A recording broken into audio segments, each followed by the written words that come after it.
Good afternoon. This is an African... Peter. It's a typical African setting where you mix sheep, goat, gala goats, mekutana. Wanakutananga hivyo na this is how they look like. Salamiana hapa. Sama, come. These ones will be resuscitated. Na huyu amefanya nini mguu?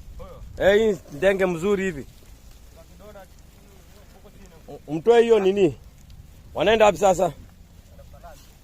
Wanaenda msalani? Kwa lami?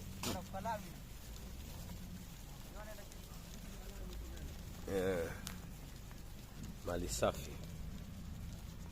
Pande gani? Wapale kwa lami Lakini mtibu tafadhali. Tafadhali. Mali safi hiyo. Sawa, asante. Jina ni nani? Mimi. Shuku. Sawa.